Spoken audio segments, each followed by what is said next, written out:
A couple other things here. These are just general training principle overviews. Everything is present always. I mentioned some of this stuff.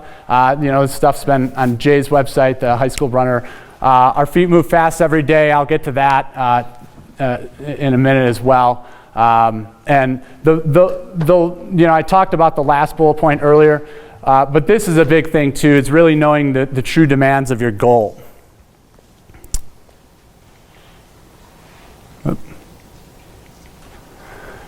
So first, just touching on this a little bit more. I kind of mentioned it, but we're basically using a 14-day cycle early on to include everything in a similar way that Dan Iverson was explaining yesterday. And part of that is I really don't care if that turns into 13 or 14 days at that time of year. I'm not concerned about when the races are popping up. It's really early on. And the energy demand workouts are kind of separated. Looking over this, I didn't even fully consciously realize it, but that cycle changes. When I looked over this for this presentation and looked over the training that we've done for the last 6 years, the cycle actually changes, and in the last month we get down to 7 days back to the traditional week. So I'll kind of show you how that goes. Couple of things that kind of address, like these common things that I hear of concerns about this, concerns I had, right, about doing fast stuff early on. You don't want to get too fast too early. Again, it's a skill. I don't see max speed as an avenue to quote unquote peaking. That's not what gets you to peak, right? So that's something I have not found. And as I say down here, what I've really found is that we're actually more fresh because of the variety. You think about just the grind of just relentless aerobic work. I found that they're actually a lot more. They like it better. It's invigorating to be changing it up and to have pace variety. We don't talk about peaking anyway, but and the other element, that's a phrase that we always have. These ideas of, well, you shouldn't be too fast too early. We anything that we view as a potential limitation, we have no respect for, right? Whether it's a record book or a phrase like that. Well, if you're saying you're too fast too early, basically you're saying you can only get so fast, right? That's a limitation. So we have actively eliminated it from our vocabulary as coaches and athletes. Mentioned earlier, we don't count miles, we measure stress. I kind of talked about this a little bit in the Q&A, so I'll kind of move on from that.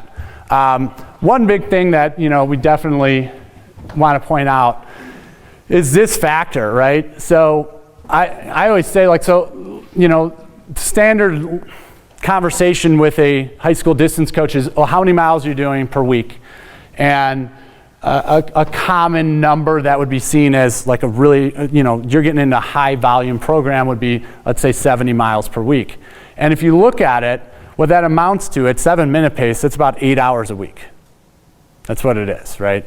And so really, if that's the only thing you're measuring and the metric that you're using to evaluate their stresses and your program, that's how many hours are in a week. And the one metric you're using is 8 out of 168.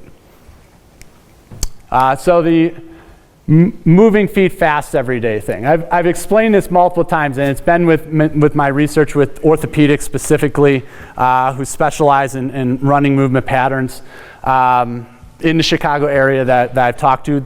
The one that I've spent the most time will not let me reveal his name because he does not want questions, but because he has no time. So, but the point is, you could always find the experts, right? You could find somebody who is an expert, and that's what I did. And the big thing with this is that he always was preaching that you had to constantly connect. And an analogy that I always use with our athletes, it's like if you right-handed and throw right-handed, it's really difficult to do those two tasks left-handed, right? And there's really not a whole lot different anatomically there, right? It's all just your brain muscle connection there, right?